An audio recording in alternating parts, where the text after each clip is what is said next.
Тимка. Ну иди сюда, Тимочка. Тима. Хотела салат Иди сюда. взять. Ну, Он сам найдет, Саш. Да ну нафиг он сам. Нет?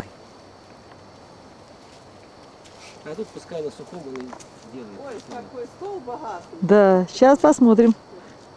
Надо ему все открывать. Тима, Тима. Ну что ты, трус?